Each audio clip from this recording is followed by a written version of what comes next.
Hello, good morning to all of you. आप सभी का स्वागत है फटनेर आईएएस में। मैं डीवी सिंह। तो हम ना पूरा पॉलिटी, जो इंडियन पॉलिटी और कॉन्स्टिट्यूशन है, इसका पूरा एक साल का करंट अफेयर्स देखेंगे इन क्लासेस में। तो सबसे पहले जो करंट अफेयर्स आज की हमारी क्लासेस में रहेगा, रिव्यू पिटीशन, ग्राम न्यायालय। इसके साथ साथ हम पढ़ेंगे जो प्ली बार्गेनिंग है, उपचारात्मक जो याचिका है, इन सभी के बारे में हम डिटेल से, और जो आपराधिक कोड ऑफ कंडक्ट है इसके बारे में भी हम पढ़ने का प्रयास करेंगे। यानी जो आपराधिक कानून सुधार समिति है, इसको भी डिटेल से समझने का प्रयास करेंगे। लेकिन इससे पहले देखो, कोई भी सब्जेक्ट हो, अगर आप जैसे कि करंट अफेयर्स खासकर पढ़ रहे हो, तो सब्जेक्ट से हमेशा जोड़कर, खासकर यूपीएससी के लिए, क्योंकि आपको इवेंट नहीं पूछा जाता है, घटनाएं नहीं पूछी जाती हैं, बल्कि उससे संबंधित कॉन्सेप्ट पूछा जाता है। करंट उसमें ऑलरेडी शामिल होता है। तो सबसे पहले ये सारी चीज समझाने के लिए, ग्राम न्यायालय हो, चाहे समीक्षा याचिका हो, चाहे फिर ये प्ली बार्गेनिंग हो, इनको समझने के लिए सबसे पहले हम सुप्रीम कोर्ट को, यानी जो सर्वोच्च न्यायालय है, इसे पढ़ेंगे। तो देखो भाई, जो सर्वोच्च न्यायालय है, ये जो एससी है, इसमें से सबसे पहले भूमिका देख लो भाई। क्या है भूमिका?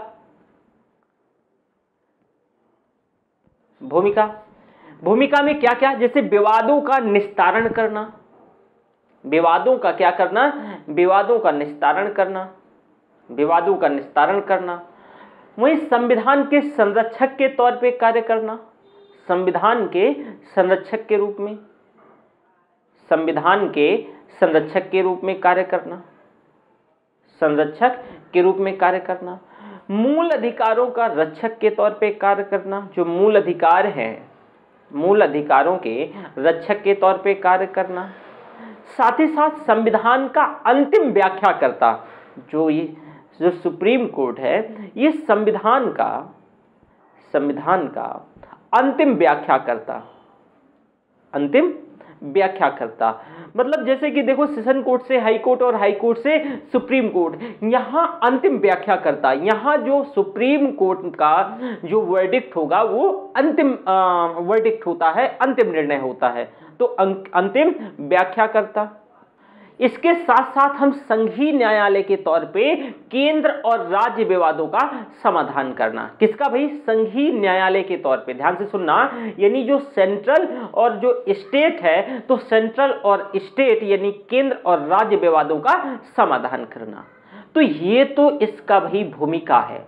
अब गठन को लेकर के अगर हम सुप्रीम कोर्ट की बात करते हैं, तो आर्टिकल 124, ध्यान से सुनना, आर्टिकल 124 अनुच्छेद 124, इसको पहले थोड़ा सा हम समझ लेंगे, तभी हम वो चीजें समझ पाएंगे। अनुच्छेद 124 के तहत सर्वोच्च न्यायालय जो है, मुख्य न्यायाधीश और संसद के विधि के द्वारा निर्धारित अन्य न्यायाधीशों से मिलकर गठित होता है।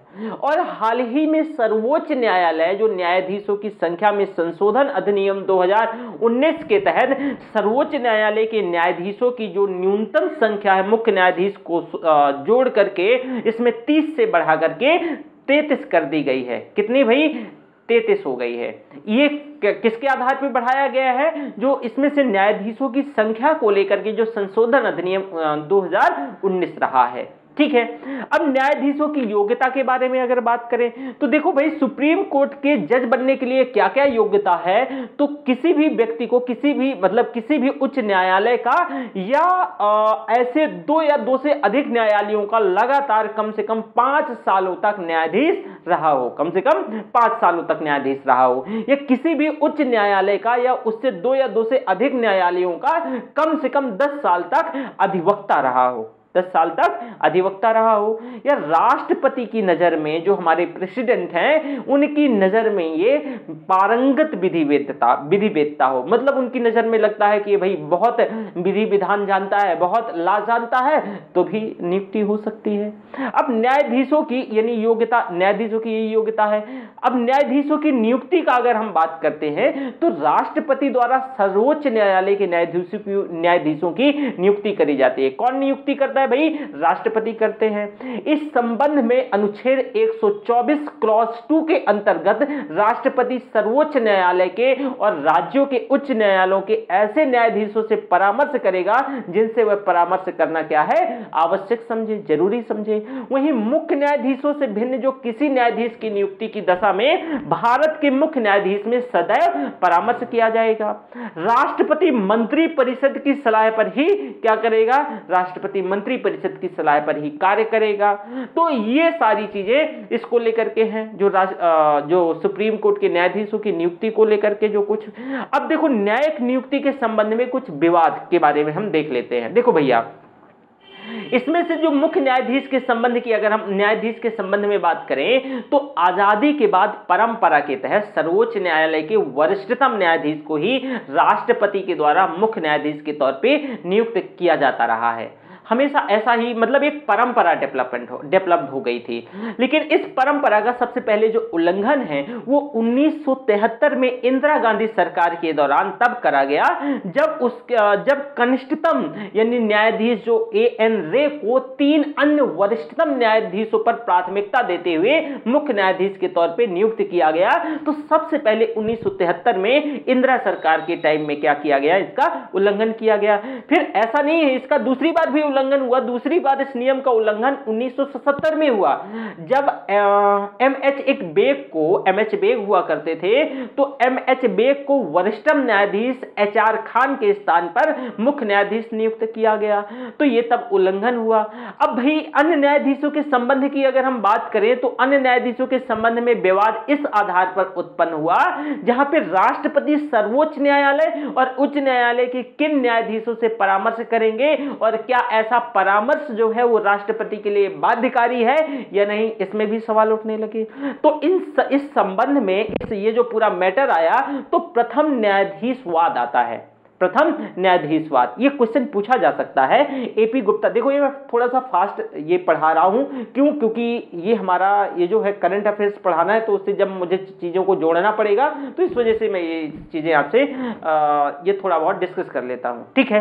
अब देखो इस संबंध में जो प्रथम न्यायाधीशवाद है, जो एपी गुप्ता वर्सेस भारत संघ 1982 की बात कर रहा हूं, इसमें न्यायालय ने इस बात का निर्णय दिया कि भाई राष्ट्रपति के लिए ऐसा परामर्श मानना क्या है? बाध्यकारी नहीं होगा। जो पहला जो प्रथम न्यायाधीशवाद है एपी गुप्ता वर्सेस भारत संघ में, इसमें साफ साफ न्यायालय ने यह कहा कि भाई राष्ट्रपति के लिए जो ऐसा परामर्श है वो मानना क्या है? बाध्यकारी नहीं है, बाध्य नहीं है। किंतु न्यायाधीशों के दूसरे वाद में जो supreme court advocate versus Bharat संघ 1993 में ये दूसरा वाद आता है, इसमें निर्णय दिया गया कि भाई राष्ट्रपति किसी भी न्यायाधीश की नियुक्ति और मुख्य न्यायाधीशों के परामर्श पर ही ये क्या करेगा? कार्य करेगा।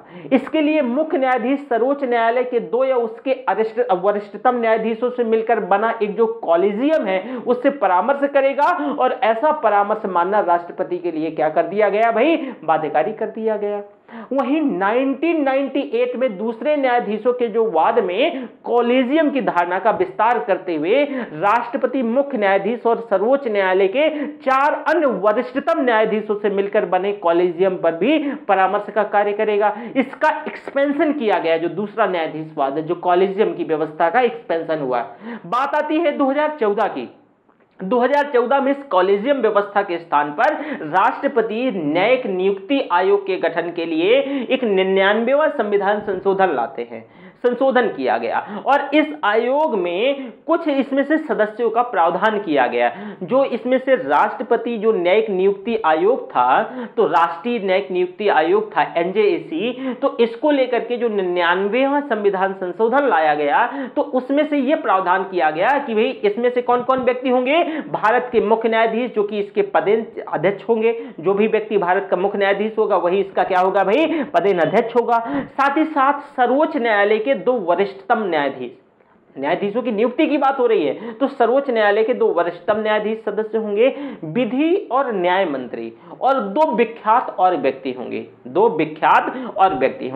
तो इस आयोग के 2 कृत्य बताए गए। ये जो आयोग बनाया जाएगा, इस बोला गया कि दो कार्य बताए गए। पहला कि सर्वोच्च और उच्च न्यायालय के न्यायाधीशों की नियुक्ति के लिए सिफारिश करेगा, और जो उच्च न्यायालय के न्यायाधीशों के स्थानांतरण जो ट्रांसफर की सिफारिश करना। लेकिन यही चौथे न्यायाधीशों के बाद में जो एनजेएसी केस है, इसमें सर्वोच्च न्यायालय ने जो 99वां संशोधन है इसको राष्ट्रीय नियुक्ति आयोग को क्या कर दिया, असंवैधानिक घोषित कर दिया, और दोबारा से जो पुनः से जो कॉलेजियम व्यवस्था को क्या किया, व्यवस्था को बहाल कर दिया, रिस्टोर कर दिया।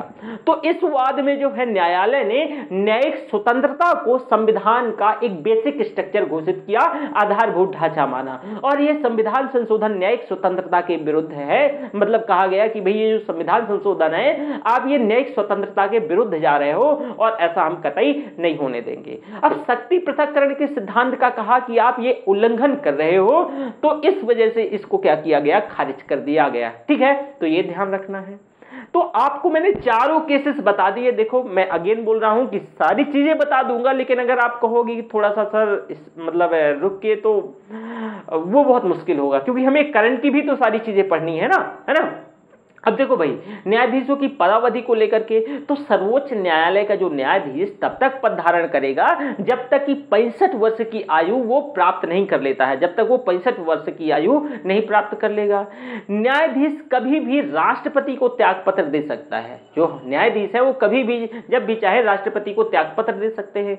वहीं अनुच्छेद 124 क्लॉज 4 के तहत किसी भी न्यायाधीश को जो साबित कदाचार है, अक्षमता है, इसके आधार पर संसद के दोनों सदनों में विशेष बहुमत के द्वारा जो पारित समावेदन पर राष्ट्रपति द्वारा पदमुक्त किया जा सकता है, हटाया जा सकता है। तो ये तो रही। अब देखो पदमुक्ति की प्रक्रिया की बात करें तो न्यायाधीशों की पदमुक्ति की प्रक्रिया का उल्लेख संविधान में नहीं करा गया है, बल्कि इस संदर्भ में संसद के द्वारा न्यायाधीश जांच अधिनियम 1968 बनाया गया, और इसी के आधार पर पदमुक्ति का प्रोसेस किया जाता है, प्रक्रिया है। अब भाई इस अधिनियम के अंतर्गत न्यायाधीशों की पदमुक्ति की प्रक्रिया किसी भी सदन में शुरू करी जा सकती है, किसी में भी शुरुआत प्रारंभ किया जा सकता है। लोकसभा में प्रारंभ करने के लिए 100 सदस्यों के संकल्प, और राज्यसभा में प्रारंभ करने के लिए 50 सदस्यों के संकल्प की आवश्यकता होती है। ये तभी प्रोसीडिंग आगे होगी। अगर मान लो ऐसे संकल्प को जो स्पीकर है या फिर सभापति, लोकसभा में आता है तो स्पीकर और राज्यसभा में आता है तो सभापति, तो अगर उनके द्वारा अनुमति मिल जाती है तो इसके द्वारा अनुमति देने से मना भी किया, मतलब अनुमति मिल जाती है तो ठीक है, या फिर ये मना भी कर सकते हैं अनुमति देने से, ऐसा नहीं है कि तो ये मना भी कर सकते हैं। ठीक है, तो ये मतलब रोक भी सकते हैं। जिस सदन में मान लो ऐसा संकल्प शुरू किया जाता है वहां एक जांच समिति का गठन किया जाता है, एक जांच समिति बनाई जाती है, और इसमें से कौन कौन सदस्य होते हैं भाई, सर्वोच्च न्यायालय के मुख्य न्यायाधीश या कोई दूसरे जो वरिष्ठतम न्यायाधीश या किसी उच्च न्यायालय का मुख्य न्यायाधीश इसमें शामिल होंगे।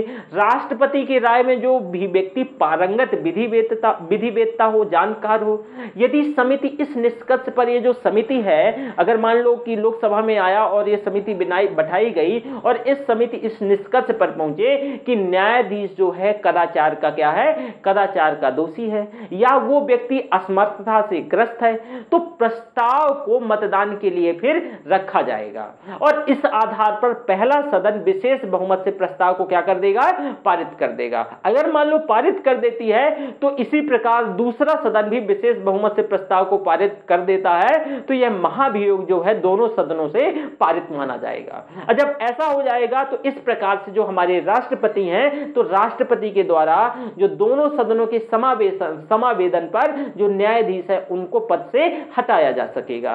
तो ये भी प्रक्रिया आप न्यायाधीश के पद से हटाने की प्रक्रिया के भी बारे में आपने देखा। अब भाई न्यायाधीशों की स्वतंत्रता को लेकर के अगर हम बात करें तो देखो जो नियुक्ति और जो पदमुक्ति है ये जटिल प्रक्रिया है। तो सर्वोच्च न्यायालय के न्यायाधीशों और कर्मचारियों के वेतन और प्रशासनिक व्यय भारत सरकार की संचित निधि पर क्या होते हैं, भारित होते हैं। क्यों? इस वजह से ऐसा होता है क्योंकि भाई देखो इसमें से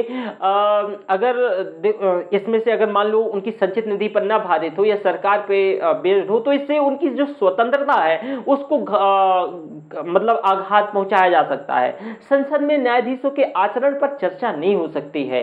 ठीक है, जो सर्वोच्च न्यायालय का जो सेवानिवृत्त न्यायाधीश भारत के किसी भी न्यायालय या प्राधिकारी के समक्ष क्या होगा, अभिवादन या कार्य नहीं कर सकेगा। वहीं सर्वोच्च और उच्च न्यायालय को अपनी अवमानना के लिए दंड देने की भी शक्ति प्राप्त है। तो ये सारी चीजें हैं, इस चीज को लेकर आपने जैसे न्यायाधीशों की स्वतंत्रता को लेकर भी ये चीजें रही हैं। वहीं सर्वोच्च न्यायालय के स्थान की बात करें तो जो अनुच्छेद 130 है, तो सर्वोच्च न्यायालय दिल्ली में ऐसे स्थान या कोई स्थानों पे विष्ट होगा जिन्हें भारत का मुख्य न्यायाधीश राष्ट्रपति के अनुमोदन के समय समय पर क्या करे, निर्धारित करे, नियत करे। अब सर्वोच्च न्यायालय के क्षेत्राधिकार के बारे में बात करें, देखो ये जो अभी यूपीपीसी आने वाला है उसके लिए भी ये सारी चीजें बता देता हूं। यहां से एक क्वेश्चन आता ही आता है और अगर आप ये पूरा पढ़ लेते हैं तो आपको यहाँ कंप्लीट आपको मतलब इससे बाहर नहीं क्वेश्चन जाएगा। देखो भाई, सर्वोच्च न्यायालय के क्षेत्राधिकार के बारे में बात करें तो आरंभिक क्षेत्राधिकार, आरंभिक क्षेत्राधिकार का मतलब क्या है कि ऐसे मामले जो कि डायरेक्टली सुप्रीम कोर्ट यानी सर्वोच्च न्यायालय में उठाए जाते हों। और अनुच्छेद 131 के अंतर्गत सरकारों के जो मध्य विवाद से संबंधित जो मामलों पर केवल सर्वोच्च न्यायालय ही सुनवाई कर सकता है, दूसरी जगह उसको चैलेंज नहीं किया जा सकता है। यह इसका एक्सक्लूसिव पावर है, यह इसका एक्सक्लूसिव पावर है। अब इसके तहत विवादों में उसके जैसे कि कुछ प्रारंभिक अधिकारिता है, जैसे कि भारत सरकार या फिर एक या अधिक राज्यों के बीच विवाद हो जाए तो भी डायरेक्ट यहीं चैलेंज किया जाएगा। एक और भारत सरकार मतलब एक राज्य या भारत सरकार या किसी राज्य या दूसरी ओर मान लो भारत सरकार या यूनियन टेरिटरी के बीच हो जाए तो भी, या दो से अधिक राज्यों के बीच विवाद हो जाए तो भी डायरेक्ट यहीं बात आएगी। ऐसे विवाद में जो विधि या तथ्य का कोई अगर ऐसा प्रश्न निहित होना चाहिए जिस पर किसी विधिक अधिकार का अस्तित्व या विस्तार निर्भर है, तो कोई भी नागरिक या निजी संस्था आरंभिक क्षेत्राधिकार के तहत सर्वोच्च न्यायालय में याचिका नहीं कर सकेगा। तो यह भी ध्यान रखना है, जो सर्वोच्च न्यायालय का जो आरंभिक जो सर्वोच्च न्यायालय की जो आरंभिक क्षेत्राधिकार है तो उसमें से मैंने बताया कि कौन कौन लोग शामिल होते हैं। इसका एक्सेप्शन है, ऐसा नहीं, एक्सेप्शन क्या क्या है कि मान लो यदि विवाद किसी ऐसी संधि या फिर कोई ऐसे करार से पैदा हुआ हो जिसमें से संविधान के प्रारंभ में पहली की गई मतलब जो संविधान है तो संविधान के स्टार्टिंग से जो पहले की गई हो और वह अनुच्छेद 131 के दायरे में मान लो ना आता हो, ना माना जाता हो, या फिर जो अनुच्छेद 262 के अंतर्गत जो अंतर्राज्यीय जल विवाद से संबंधित मामला हो या वित्त आयोग का विनिर्दिष्ट मामले हो, तो ये इसका एक्सेप्शन है, ये क्या है, अपवाद है। वहीं रिट क्षेत्राधिकार के बारे में बात करें तो भाई देखो यह भी सर्वोच्च न्यायालय के आरंभिक क्षेत्राधिकार में ही आता है, लेकिन यह सर्वोच्च न्यायालय का एक्सक्लूसिव पावर नहीं है। क्यों? क्योंकि 226 के अनुसार जो है वो उच्च न्यायालय को भी मूल अधिकारों के प्रवर्तन को लेकर के रिट जारी करने की पावर है, सकती है, तो ऑब्वियसली कि ये एक्सक्लूसिव पावर सुप्रीम कोर्ट का नहीं है। साथ ही साथ बात करें अगर हम अपीली क्षेत्राधिकार की तो देखो भाई सर्वोच्च न्यायालय जो है देश का सर्वोच्च अपीली न्यायालय है और अपीली क्षेत्राधिकार जो है इसको कई रूपों में क्लासिफाई किया जा सकता है, जैसे कि संवैधानिक मामलों में अपील को लेकर के, दीवानी मामलों में अपील को लेकर के, आपराधिक मामलों में अपील को लेकर के, सर्वोच्च न्यायालय द्वारा दी गई जो विशेष इजाजत से अपील को लेकर के। अगर हम जो मान लो कि संवैधानिक मामलों में अपील को लेकर के बात करें तो किसी भी उच्च न्यायालय के जो निर्णय या फिर डिक्री या कोई उसका जो आदेश है तो इससे सर्वोच्च न्यायालय है तो इसमें से दो शर्तों के आधार पर अपील करी जा सकती है। क्या क्या शर्तें होती हैं? जैसे कि उस मामले में संविधान के निर्वाचन के बारे में विधि का सारवान प्रश्न निहित हो तो भी हो सकता है, आप चैलेंज कर सकते हो, मतलब जा सकते हो। वहीं दूसरा, उच्च न्यायालय के अनुच्छेद 134A के तहत अगर उसे प्रमाण पत्र दिया गया हो, जो मान लो उच्च न्यायालय प्रमाण पत्र दे दे तो भी हो सकता है, तो संवैधानिक मामलों में अपील को लेकर के। अब दीवानी मामलों में अपील की बात करें तो भाई देखो उच्च न्यायालय द्वारा दीवानी मामले जो हैं तो दीवानी मामलों में दिए गए निर्णय के विरुद्ध सर्वोच्च न्यायालय में दो शर्तों का यहां भी पूरा होना जरूरी है, तभी अपील की जा सकती है, अन्यथा नहीं करी जा सकती है। कैसे कि उस मामले में विधि के व्यापक महत्व का कोई सारवान प्रश्न निहित हो, या फिर उच्च न्यायालय का जो अनुच्छेद 134A के तहत अगर प्रमाण पत्र दिया जाए तो एक ये भी आधार है। वहीं आपराधिक मामलों में अपील को लेकर की बात करें तो भाई उच्च न्यायालय के द्वारा आपराधिक मामलों में जो दिया गया निर्णय के विरुद्ध सर्वोच्च न्यायालय में उच्च न्यायालय द्वारा अनुच्छेद 134A के तहत प्रमाण पत्र देने पर अपील की जा सकती है। हालांकि इसमें ऐसी स्थितियों में प्रमाण पत्र की जरूरत नहीं होगी। कब कब नहीं होगी? यदि मान लो जो आपका हाई कोर्ट है, उच्च न्यायालय है, तो इसके अधीनस्थ न्यायालय के दोष मुक्ति के निर्णय को बदलते हुए अभियुक्त को जो है मतलब दोषी ठहरा करके मृत्युदंड अगर हाई कोर्ट दे दिया हो, या फिर अधीनस्थ न्यायालय के किसी मामले को अपने पास मंगवा करके जो अभियुक्त है उसको दोष सिद्ध ठहरा करके उसको मृत्युदंड दे दिया हो, तो इस आधार पर भी चैलेंज किया जा सकता है। वहीं अनुच्छेद 134 का क्लॉज 2 के अंतर्गत इसमें संसद को यह पावर है कि वह आपराधिक मामलों में अपील की सुनवाई करने की जो सर्वोच्च न्यायालय की अधिकारिता का क्या कर दे, एक्सटेंशन कर दे, विस्तार कर दे। वहीं 1970 में जो संसद ने विधि बना करके सर्वोच्च न्यायालय की आपराधिक अधिकारिता में ऐसी ही वृद्धि की, इस अधिनियम के अंतर्गत जो 2 मामलों में जो हाई कोर्ट के लिए प्रमाण पत्र के बिना सर्वोच्च न्यायालय में अपील की जा सकती है, अगर ना भी हाई कोर्ट में प्रमाण पत्र मिले। क्या क्या? यदि मान लो उच्च न्यायालय ने अपील के किसी भी अभियुक्त की जो अभियुक्त है उसकी दोष मुक्ति के आदेश को उलटकर उसे आजीवन कारावास या फिर कम से कम 10 वर्ष की अवधि का कारावास की अवधि का दंड दे दिया हो। यदि उच्च न्यायालय ने अधीनस्थ न्यायालय से कोई मामला विचरण जो है तो विचरण के लिए अपने पास मंगवा लिया हो और ऐसे विचरण में जो अभियुक्त है तो उस व्यक्ति को दोष सिद्ध ठहराते हुए उसको आजीवन कारावास या कम से कम 10 वर्ष का दंड दे दिया हो तो भी। तो ये सारी चीजें हैं। लेकिन एक और है अभी विशेष इजाजत अपील। देखो विशेष इजाजत अपील का मतलब क्या है? यहाँ अनुच्छेद 136 ये बहुत इंपॉर्टेंट है। जब हम रिव्यू पिटीशन और ये सब देखेंगे ना, ये SLP है एक तरीके से स्पेशल, ये जो विशेष इजाजत जो अपील है इसके बारे में हम देखेंगे, ठीक है ना।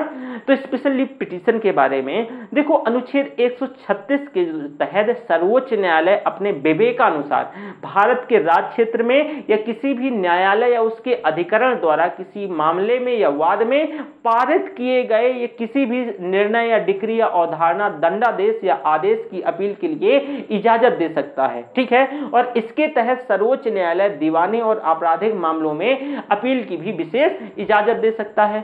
सर्वोच्च न्यायालय ऐसी इजाजत तभी देता है जब विधि का कोई व्यापक महत्व का प्रश्न उसमें से सारवान प्रश्न निहित हो या ऐसी परिस्थितियां विद्यमान हो जहां घोर अन्याय हुआ हो, तभी ऐसा संभव है। ध्यान रखिएगा, जो स्पेशल लीव पिटीशन है, विशेष इजाजत अपील, ये इंपॉर्टेंट है। अगेन सुनिएगा, इसके ये तभी ऐसा हो सकता है जब यहां पर सर्वोच्च न्यायालय में ऐसी इजाजत तभी देता, सर्वोच्च न्यायालय तब ऐसी इजाजत तभी देगा जब विधि का कोई व्यापक एक महत्वपूर्ण प्रश्न निहित हो और ऐसी परिस्थिति में जो मतलब उस किसी के साथ घोर अन्याय हुआ हो।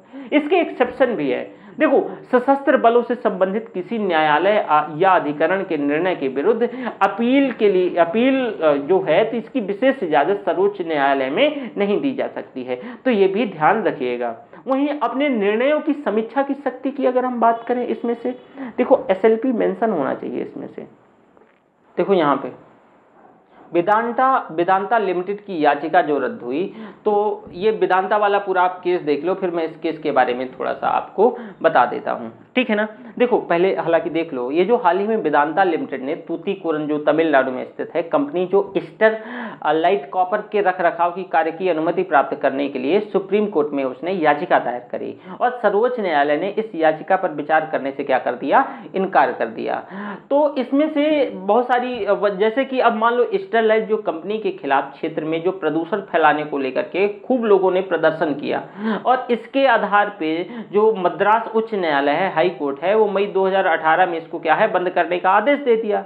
तो संविधान का जो अनुच्छेद 136 ये अनुच्छेद 136 इसी के बारे में मैंने बताया कि भाई जो संविधान का अनुच्छेद 136 है, इसके तहत सर्वोच्च न्यायालय अपने विवेकानुसार भारत के राज्य क्षेत्र में या किसी न्यायालय या अधिकरण द्वारा किसी वाद या मामले में जो पारित किया गया कोई भी निर्णय है या अवधारणा है या डिक्री है या दंडादेश है, उसमें विशेष इजाजत दे सकता है अपील के लिए, उसमें अपील की विशेष इजाजत दे सकता है। साथ ही साथ अगर हम बात करें तो जैसे कि इसमें वही मैंने बताया, देखो अब देखो 136 क्लॉज 1 के अनुसार सशस्त्र बलों को भी, अभी मैंने आपको बताया कि इसमें ये क्या है, एसएलपी लागू नहीं होता है, तो ये भी ध्यान रखिएगा, ठीक है।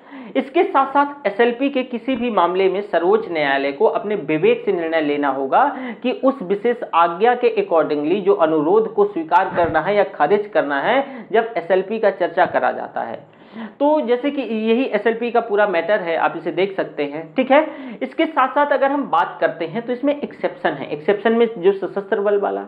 अब अपने निर्णयों की जो निर्णयों की समीक्षा की शक्ति के बारे में थोड़ा सा देख लेते हैं, फिर मैं यहाँ पे आऊँगा क्योंकि उसे जोड़ना जरूरी है। देखो भाई, अनुच्छेद 137 के तहत संसद द्वारा जो बनाई गई किसी भी विधि के अधीन या अनुच्छेद 145 के अंतर्गत बनाए गए कोई भी उपबंधों के अधीन रहते हुए जो सर्वोच्च न्यायालय के पास अपने द्वारा सुनाए गए जो निर्णय हैं, तो इसमें आदेश की समीक्षा की क्या होती है भाई, शक्ति होती है, ठीक है। इसके साथ साथ उपचारात्मक याचिका, उपचारात्मक याचिका सभी को देख लो, मैं डिटेल से समझा देता हूं। पहले हम उपचारात्मक याचिका देख लेते हैं, ठीक है, और फिर हम रिव्यू पिटीशन और ये सारी चीजें देख लेंगे। देखो भाई, संविधान में उपचारात्मक याचिका का कोई उल्लेख नहीं है, जो हमारा कॉन्स्टिट्यूशन है उपचारात्मक याचिका का कोई उल्लेख नहीं है।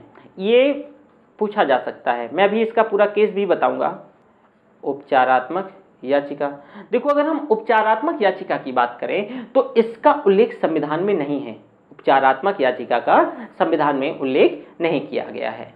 देखो भाई, सर्वोच्च न्यायालय द्वारा पहली बार उपचारात्मक याचिका की धारणा को रूपा अशोक हुर्रा वर्सेस जो अशोक हुर्रावाद 2002 में दिया गया है, और ये उपचारात्मक याचिका के अंतर्गत सर्वोच्च न्यायालय ने रिव्यू पिटीशन का प्रयोग करने के बाद, अस्वीकार करने के बाद भी अपने निर्णय की जो पुनः समीक्षा में संशोधित करने की मांग की जाती है। और यह जो सर्वोच्च न्यायालय से प्राप्त जो न्याय, अगर हम बात करें तो सर्वोच्च न्यायालय से जो न्याय प्राप्त करने का अंतिम विकल्प होता है, ठीक है।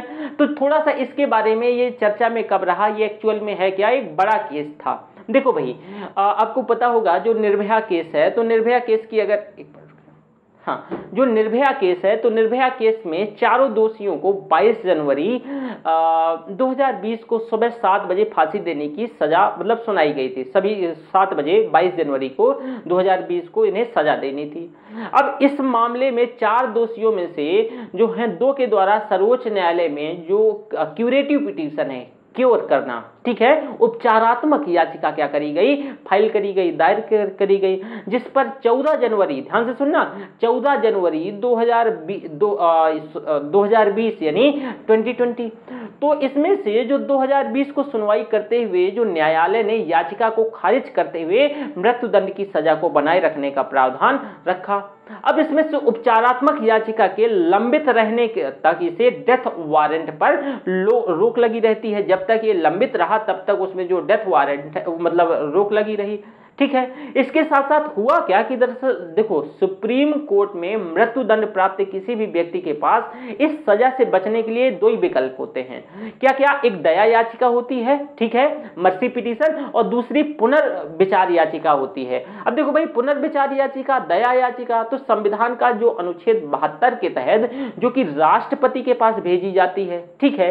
अब दया याचिका की मैं बात कर रहा हूं, अब जबकि पुनर्विचार जो याचिका है सुप्रीम कोर्ट में ही दायर करी जाती है। लेकिन इन दोनों याचिकाओं के खारिज हो जाने के बाद भी दोषी के पास एक क्यूरेटिव पिटीशन का भी विकल्प होता है। वो क्यूरेटिव पिटीशन भी क्या कर सकता है, उपचारात्मक याचिका भी डाल सकता है।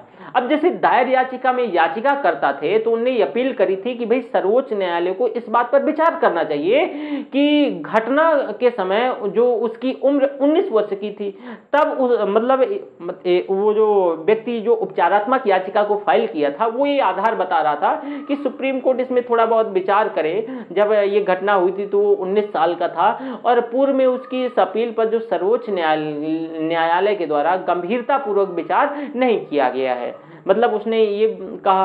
अब याचिका करता है तो याचिका करता कह रहा था कि भाई उसकी सामाजिक आर्थिक परिस्थितियां भी काफी खराब है, उसकी बीमार माता पिता है तो उसका पूरा परिवार उसी पर आश्रित है, तो जेल में अच्छा आचरण और सुधार की संभावना पर विचार नहीं किया गया, जो कि न्याय के सिद्धांत का अतिक्रमण है। किसने कहा?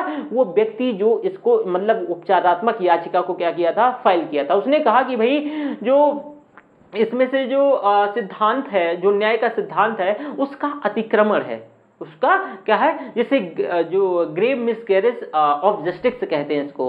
तो याचिका में यह भी उल्लेख किया गया कि जो सर्वोच्च न्यायालय का निर्णय समाज के जो सामूहिक अंतःकरण, जो कलेक्टिव जो कॉन्शियस है, तो कलेक्टिव कॉन्शियस ऑफ सोसाइटी और जो पब्लिक ओपिनियन है, वैसे कारकों को भी क्या करता है, उससे भी प्रभावित है। ठीक है, तो ये सभी आधार दिए गए थे जब उपचारात्मक याचिका को फाइल किया गया था। मतलब वो व्यक्ति बोला कि भाई इन सारी चीजों से, जैसे कि आज भी आप देखते होंगे मीडिया ट्रायल हो जाता है, तो उन्हें कई सारे आधार दिए कि भाई इससे क्या हो जाता है, जो पब्लिक ओपिनियन है तो उससे भी न्यायालय प्रभावित हो सकता है, जो कलेक्टिव कॉन्शियस ऑफ सोसाइटी है, जो समाज का सामूहिक अंतःकरण है, उससे भी प्रभावित हो सकता है। ठीक है, तो ये है। अब एक्चुअल में देखो उपचारात्मक याचिका है क्या, ये तो मैंने आधार बताया कि ये क्यों व्यक्ति गया था यहाँ, मतलब उपचारात्मक याचिका डाली, तो क्या क्या आधार दिए, ये है क्या। देखो क्यूरेटिव पिटीशन जो है, ये शब्द है, ये क्योर,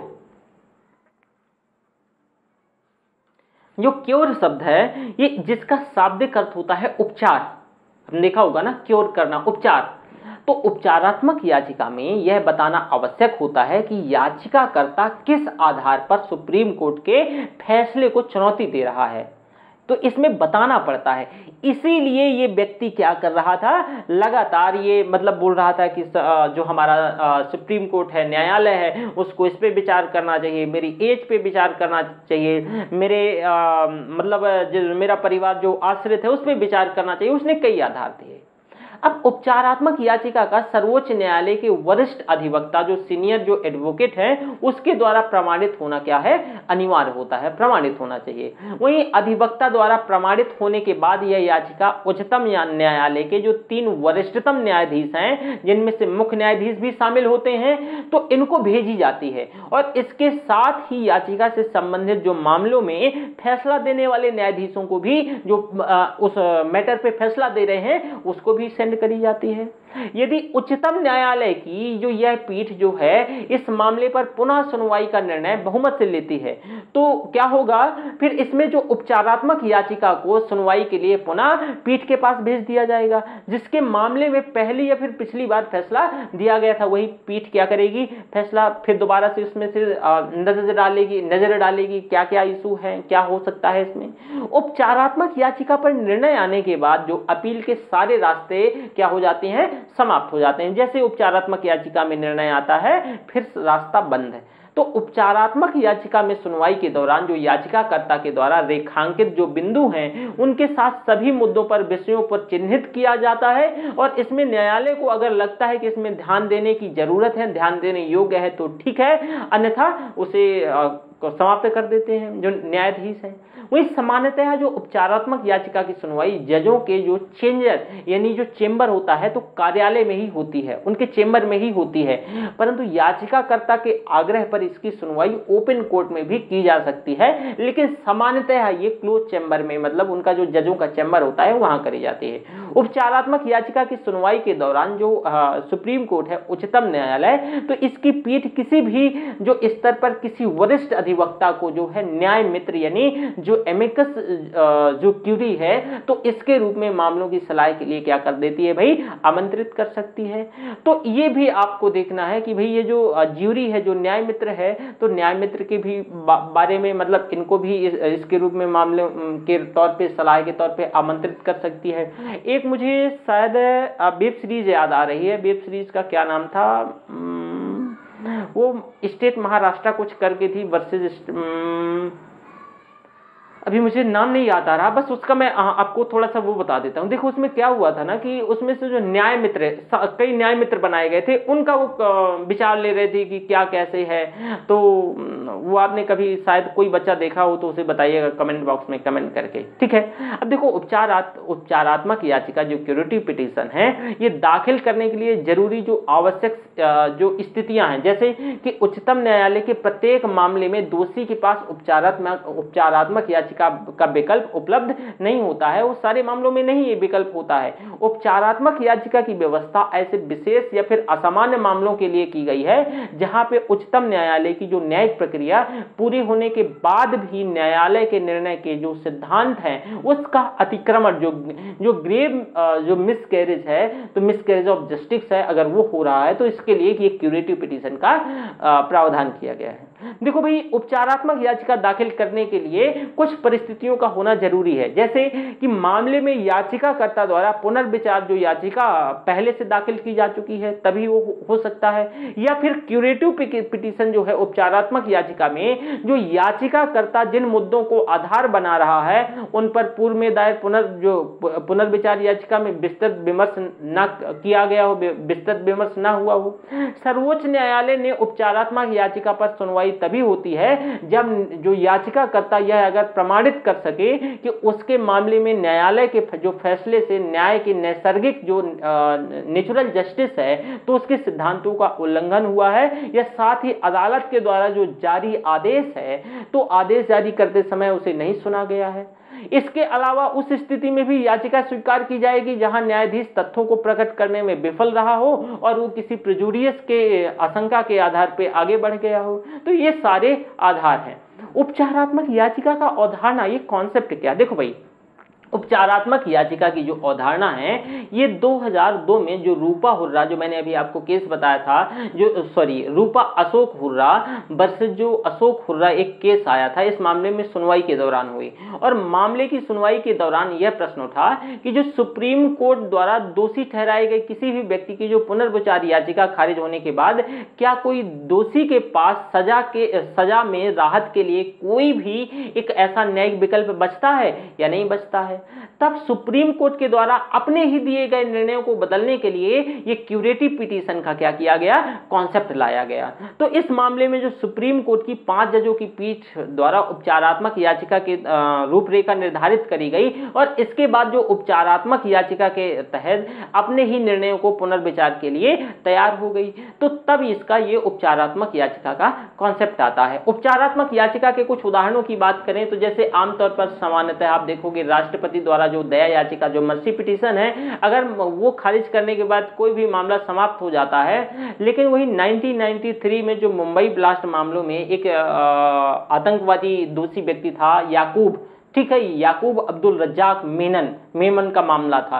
तो ये जो मेमन का जो मामला था इसके संदर्भ में ये एक एक्सेप्शन रहा है। याकूब अब्दुल रज्जाक मेमन के मामले में राष्ट्रपति के द्वारा दया याचिका जो खारिज करने के बाद भी उच्चतम न्यायालय ने जुलाई 2015 में इस मामले में उपचारात्मक याचिका पर सुनवाई की मांग को क्या कर दिया, स्वीकार किया था। और आपराधिक मामलों में न्याय की जो प्रक्रिया और न्यायालय के निर्णयों में से किसी भी व्यक्ति के जो जीवन पर गंभीर प्रभाव पड़ता है और विशेषकर व्यक्ति के जीवन के अधिकार और उसकी जो व्यक्तिगत स्वतंत्रता पर ऐसे न्यायिक पारदर्शिता को सुनिश्चित करने और निचली अदालतों के निर्णय को जांच करने के लिए जो हमारी दंड प्रक्रिया में कुछ विशेष प्रावधान और नियम लागू करे गए हैं। तो ये सारी चीजें रही हैं, ठीक है। तो ये सारी चीज देखा। अब देखो इसमें से जैसे कि 16 दिसंबर 2012 को दिल्ली का जो निर्भया केस की घटना घटित हुई थी, जो 29 दिसंबर 2012 को एक सिंगापुर में जो इलाज के दौरान मौत हो गई थी। तो बहुत सारे इसमें केसेस रहे हैं। 2013 में ही ऐसे मामले में एक राम सिंह ने जेल में आत्महत्या कर ली थी, एक व्यक्ति थे। मतलब ये बहुत सारे, और 2014 में दिल्ली उच्च न्यायालय में जो चारों आरोपियों की सजा को बनाए रखने की, तो बहुत सारे ऐसे क्या हैं, इससे संबंधित मामले रहे हैं, ठीक है। तो ये आपने देखा बहुत डिटेल से उपचारात्मक याचिका, ठीक है। अब आप देखो समीक्षा यानी समीक्षा याचिका या फिर आपको पुनर्विचार याचिका, इसके भी बारे में हम देख लेते हैं। देखो भाई ये पुनर्विचार याचिका जो सर्वोच्च न्यायालय के बारे में मैंने आपको डिटेल से समझाया। देखो समीक्षा जो है, पुनर्विचार जो याचिका है, इससे जुड़े मामले जो न्यायपालिका का जो पक्ष और इसके साथ साथ इसमें से सर्वोच्च न्यायालय जो याचिका दाखिल करने से जो संबंधित कुछ पक्ष हैं, इसके बारे में हम डिस्कस करेंगे। देखो ऐसे में आप देखोगे समीक्षा जो है याचिका के संदर्भ में बहुत से मुद्दे चर्चा का विषय बन गए। और ये एक्चुअल में चर्चा में क्यों आई, आपको पता होगा सुप्रीम कोर्ट ने अभी हाल ही में एक निर्णय में समीक्षा जो पुनर्विचार याचिका जो रिव्यू पिटीशन है वो दायर करने की बात की जा रही है। अब एक और याचिकाकर्ता ने क्या किया, सर्वोच्च न्यायालय द्वारा जो बाबरी वाला मस्जिद है, बाबरी राम जन्मभूमि वाला, तो और दूरसंचार मामले में जो दिए गए कुछ निर्णय की समीक्षा की योजना बनाई गई है। वहीं दूसरी ओर सर्वोच्च न्यायालय ने सबरीमाला जो निर्णय की समीक्षा करने पर सहमति जताई है, लेकिन जो राफेल मामले की जांच से क्या कर दिया गया है, इनकार कर दिया गया है। तो ऐसे में जो समीक्षा याचिका के संदर्भ में बहुत से जो मुद्दे हैं, इनका जो मतलब मुद्दे जो चर्चा का विषय बने रहते हैं। एक्चुअल में ये है क्या रिव्यू पिटीशन, ये समीक्षा याचिका या पुनर्विचार याचिका है क्या? देखो भाई, जो संविधान के अनुसार जो सुप्रीम कोर्ट के द्वारा जो दिया गया जो अंतिम निर्णय जो है, क्योंकि अंतिम निर्णय सुप्रीम कोर्ट से ही आता है, मतलब अंतिम शक्ति वही है, तो अनुच्छेद 137 के तहत जो सुप्रीम कोर्ट को किसी भी निर्णय या आदेश की समीक्षा करने की शक्ति है। अभी इसी वजह से मैंने 137 बताया था, ठीक है। तो इसी वजह से मैं बोलता हूं कि भाई जब तक आपको कोर फिलॉसफी नहीं पता होगी तो आप करंट की चीजें नहीं जोड़ पाएंगे। तो अनुच्छेद 137, भारत के संविधान का अनुच्छेद 137 सुप्रीम कोर्ट को यह पावर देता है कि भाई वो ये निर्णय या फिर जो रिव्यू पिटीशन को लेकर के आदेश जो अपना निर्णय दिया है, आदेश दिया है, उसकी समीक्षा की शक्ति है। और इसका कारण ये है कि किसी भी मामले में जो सुप्रीम कोर्ट के द्वारा दिया गया निर्णय भविष्य में सुनवाई के लिए अगर मान लो आने वाले मामलों के संदर्भ में निश्चितता प्रदान करता है। तो समीक्षा याचिका में एससी के पास यह पूरा पावर होता है कि वह अपने पूर्व के निर्णय में जो है, तो निर्णयों में जो स्पष्टता का अगर अभाव है या फिर महत्वहीन आशय की जो गौण त्रुटियां हैं उसमें सुधार कर सके, या थोड़ी बहुत जो कमियां रह गई हैं उसमें सुधार कर सके। तो एक्चुअल में क्या है ये, अब देखो इसमें से जो पेटेंट त्रुटि यानी एरर, देखो जरा इसे समझ लो, ये है क्या? देखो एक त्रुटि जो स्वयं स्पष्ट है, एक जो मतलब एरर जो स्वयं स्पष्ट है, अर्थात जिसे किसी भी जटिल या तर्क की लंबी प्रक्रिया में शामिल किए बिना प्रदर्शित किया जा सकता है। तो ये पेटेंट त्रुटि के अंतर्गत आता है। 1975 के एक मामले में, एक फैसले में, जो उस समय के न्यायाधीश, तत्कालीन जो न्यायाधीश हुआ करते थे कृष्णा अय्यर, इन्होंने कहा था कि भी समीक्षा याचिका को तभी स्वीकार किया जा सकता है जब न्यायालय द्वारा किए गए निर्णय में भयावह काफी बड़ा चूक या अस्पष्टता जैसी कोई ऐसी स्थिति उत्पन्न हुई हो। सुप्रीम कोर्ट के द्वारा समीक्षाओं को स्वीकार करना दुर्लभ होता है, और इसका एक जीवंत उदाहरण आपने सबरीमाला केस और राफेल मामले में देखने को ही मिलता है। साथ ही साथ पिछले वर्ष जो सुप्रीम कोर्ट ने केंद्र सरकार की याचिका पर मार्च 2018 के फैसले की समीक्षा करने की अनुमति दी थी, जिसमें से अनुसूचित जाति और अनुसूचित जाति अधिनियम, जो जाति अत्याचार अधिनियम को कमजोर कर दिया था। तो इसमें तो किस आधार पर आखिर याचिकाकर्ता सुप्रीम कोर्ट के फैसले की समीक्षा की मांग कर सकता है? क्या आधार है? कुछ तो आधार होगा, ऐसा तो है नहीं कि मुंह उठाया और मांग लिया, ठीक है। तो भाई देखो, वर्ष 2013 में सुप्रीम कोर्ट ने अपने निर्णय की समीक्षा के 3 आधार स्पष्ट किए, 3 आधार बताए। क्या क्या? एक तो ये कहा कि नए और महत्वपूर्ण साक्ष्यों की खोज, अगर आप कोई नया बड़ी साक्ष्य लेके आए हो जिन्हें पहले उसमें सुनवाई में शामिल नहीं किया गया है, तो भी इसमें जो है समीक्षा जो याचिका है दायर की जा सकती है, रिव्यू पिटीशन दायर की जा सकती है। या फिर मान लो दस्तावेजों में कोई त्रुटि या अस्पष्टता हो तो भी, या फिर कोई जो अन्य पर्याप्त कारण, जैसे कि कोई भी कारण हो सकता है, तो ये भी। तो जो समीक्षा याचिका में ये मतलब ये आधार बताए गए, सुप्रीम कोर्ट ने खुद ही आधार बताया। अब समीक्षा याचिका कौन दायर कर सकता है ये भी तो पता होना चाहिए। देखो भाई, ये नागरिक प्रक्रिया संहिता और जो उच्चतम न्यायालय के नियमों के अनुसार कोई भी व्यक्ति जो फैसले से असंतुष्ट है समीक्षा याचिका दायर कर सकता है, भले ही वह उक्त मामलों का पक्षकार हो या ना हो, इससे मैटर नहीं करता है, कोई भी दायर कर सकता है। हालांकि न्यायालय प्रत्येक समीक्षा याचिका पर विचार नहीं करता है, और यह न्यायालय समीक्षा याचिका को तभी अनुमति देता है जब समीक्षा करने का कोई एक महत्वपूर्ण आधार दिखता है, कोई महत्वपूर्ण आधार बनता है। ऐसा तो है नहीं सभी में समीक्षा पहुंच जाएगी। अब सुप्रीम कोर्ट अपने पूर्व के फैसले पर अगर अडिग रहने के लिए बाध्य भी नहीं है, ठीक है, कि वो अपने फैसले पे अडिग रहेगा। सामुदायिक हितों और न्याय को ध्यान में रखते हुए इससे हटकर भी वो फैसला सुना सकता है, फैसला दे सकता है, कोई इशू नहीं है। और संक्षेप में जो स्वयं में सुप्रीम कोर्ट एक सुधार संस्था भी तो है, ठीक है। जैसे उदाहरण के तौर पे अगर हम बात करें फॉर एग्जांपल के केशवानंद भारती मामले में 1973 में सुप्रीम कोर्ट ने अपना जो पूर्व का फैसला था गोलकनाथ मामले 1967 से, उससे हटकर फैसला दिया, तो बिल्कुल फैसला बदला जा सकता है। अब समीक्षा याचिका पर विचार करने के लिए न्यायालय द्वारा अपनाई जाने वाला जो प्रक्रिया क्या है, जरा इसे समझने का प्रयास करिएगा। ये उपचारात्मक याचिका,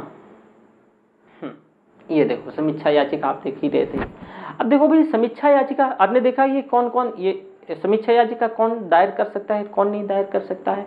इसके साथ साथ समीक्षा याचिका पर विचार करने के लिए न्यायालय द्वारा अपनाई जाने वाली प्रक्रिया, यानी उच्चतम न्यायालय द्वारा जो निर्मित वर्ष 1996 के नियमों के अनुसार समीक्षा याचिका निर्णय की तारीख के 30 दिनों के भीतर दायर की जानी चाहिए। पहला मतलब जो सुप्रीम कोर्ट कह रहा है कि सुप्रीम कोर्ट के द्वारा जो निर्मित वर्ष 1996 के नियम है, इसके अनुसार कहा गया है कि जो रिव्यू पिटीशन है ये 30 दिनों के भीतर ही दायर की जा सकती है।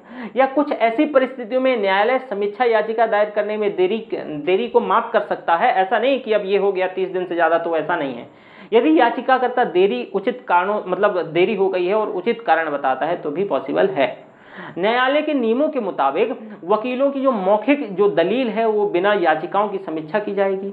वहीं जो याचिका समीक्षाओं की अगर सुनवाई पे हम बात करें तो न्यायाधीशों के द्वारा ये की जा सकती है। जिन्होंने ये निर्णय दिया था वही न्यायाधीश रहेंगे इसमें, और यदि कोई न्यायाधीश सेवानिवृत्त या अनुपस्थित होता है तो वरिष्ठता को ध्यान में रखते हुए उसका प्रतिस्थापन हो सकता है। ठीक है, तो ये भी एक चीज रहा है। अब देखो इसमें एक्सेप्शन है, जब न्यायालय मौखिक सुनवाई की अनुमति देता है। वर्ष 2014 के एक मामले में उच्चतम न्यायालय ने कहा कि भाई मृत्युदंड के सभी मामलों की समीक्षा याचिकाओं पर सुनवाई 3 न्यायाधीशों की बेंच के द्वारा खुली अदालत में करी जाएगी। एक अयोध्या का ही केस, जो अयोध्या के फैसले की समीक्षा के आधार पर की जानी चाहिए। तो देखो अभी तक केवल all India Muslim personal law board ने क्या किया था कि यह जो निर्णय समीक्षा कराएगा, और उत्तर प्रदेश जो सुन्नी सेंट्रल वक्फ बोर्ड है और अन्य याचिकाकर्ता इस मत पर क्या थे, वो अडिग नहीं थे, वो इससे डिफरेंट मत रखते थे। हालांकि अभी तक इस आधार पर खुलासा नहीं किया गया है जिसके आधार पर यह समीक्षा याचिका दायर की जाए। हालांकि जो बाबरी वाला केस है, जो ध्वस्त बाबरी मस्जिद के मामले में जो सुन्नी सेंट्रल वक्फ बोर्ड है, इसको 5 एकड़ जमीन का मुद्दा भी महत्वपूर्ण है और इसे आधार बनाकर समीक्षा याचिका दायर की जा सकती है, ऐसा नहीं है। अब देखो all India Muslim personal law जो बोर्ड है ये एक गैर सरकारी संगठन है और जिसको 1973 में गठित किया गया था। जो मुस्लिम पर्सनल लॉ जो शरिया है, ये शरीयत की सुरक्षा और इसको प्रासंगिकता बनाए रखने के लिए क्या करता है, कार्य करता है। अब यदि मान लो समीक्षा क्या हो जाए, असफल हो जाए, यदि सुप्रीम कोर्ट के द्वारा समीक्षा याचिका खारिज कर दिया जाए तो सुप्रीम कोर्ट से दोबारा समीक्षा करने का अनुरोध किया जा सकता है और इस प्रकार की याचिका को अयोग्य कर या सुधारात्मक याचिका या फिर क्यूरेटिव पिटीशन क्या है कहा जाएगा। तो पहले ये, फिर बाद में क्यूरेटिव पिटीशन आएगा। और मैंने आपको बताया कि जो रूपा हुर्रा वर्सेस अशोक हुर्रा 2002 के मामले में सुप्रीम कोर्ट ने पहली बार जो सुधारात्मक जो ये क्यूरेटिव पिटीशन है, ये इस शब्दावली का प्रयोग किया। और जो क्यूरेटिव पिटीशन जो सुधारात्मक याचिका को सुप्रीम कोर्ट के अनुच्छेद 142 के अंतर्गत दाखिल किया जा सकता है। तो ये भी क्या रखिएगा, ध्यान रखिएगा। तो इसमें से आपने ये सारी चीजें देख ली। अब प्ली बार्गेनिंग भी देख लेते हैं कि भाई ये प्ली बार्गेनिंग शब्द ये है क्या, ये चर्चा में क्यों आया, ये एक्चुअल में, चलो देख लेते हैं इसका भी मामला। देखो भैया ये चर्चा में क्यों रहा, पिछले वर्ष कोविड-19 का इशू तो आपको पता ही है, जब तबलीगी जमात जो तबलीगी जमात का केस था, तो आपको पता है कि मतलब विभिन्न देशों से लोग आए हुए थे।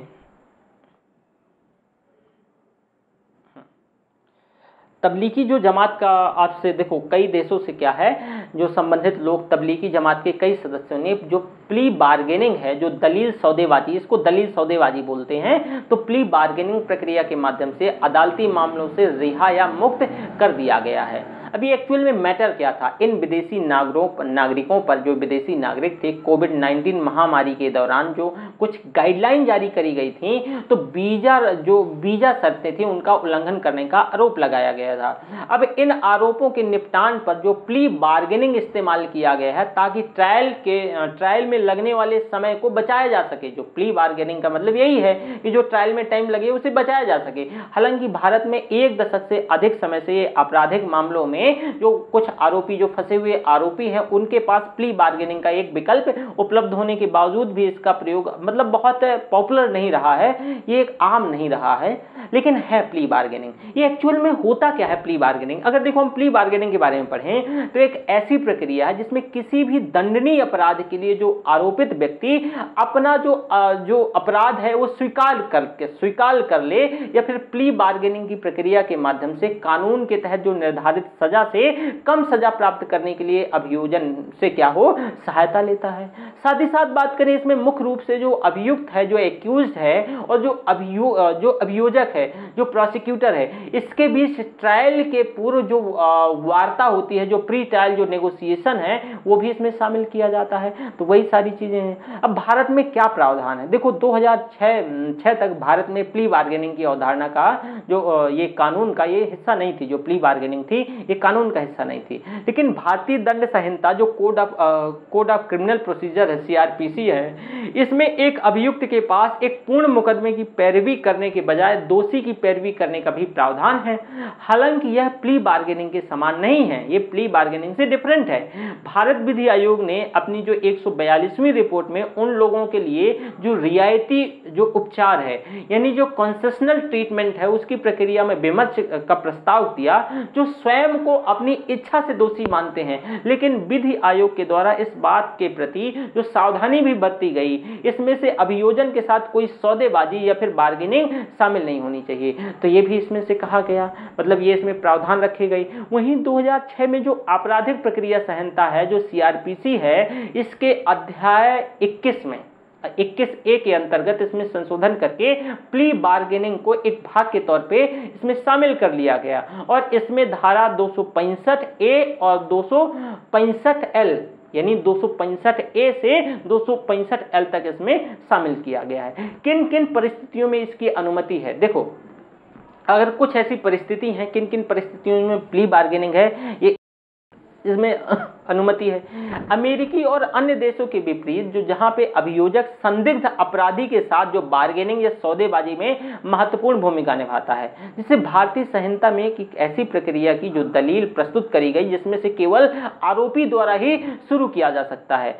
अभियुक्त को प्ली बार्गेनिंग के लिए अदालत में आवेदन करना होगा और भारत में बहुत ही सीमित मामलों में प्ली बार्गेनिंग के अभ्यास की अनुमति है। केवल एक ऐसी अपराधिक जिसमें से मृत्युदंड या फिर आजीवन कारावास या 7 वर्ष से अधिक सजा का प्रावधान हो, तब उसमें से क्या है, प्ली जो बार्गेनिंग है उसका प्रावधान है।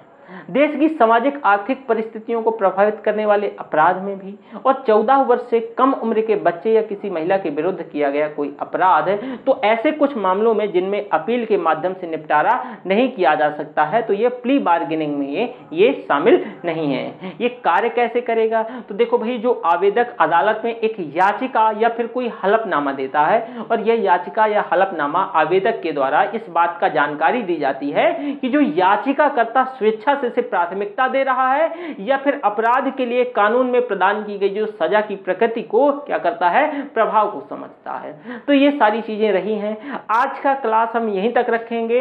इसमें से जो आगे जो जो और डेवलपमेंट है, ग्राम न्यायालय, ये सारा सब कुछ हम पढ़ेंगे। इसमें से जो कुछ और प्ली बार्गेनिंग के अंतर्गत इतना, इससे ज्यादा नहीं पूछा जाएगा, ठीक है। जब मेंस की बारी आएगी तो हम थोड़ी से और इसके बारे में क्या करेंगे भाई, डिटेल में डिस्कस करेंगे, ठीक है। So thank you very much. इतना अपना ध्यान रखिएगा, ठीक है। फिर मिलते हैं हम।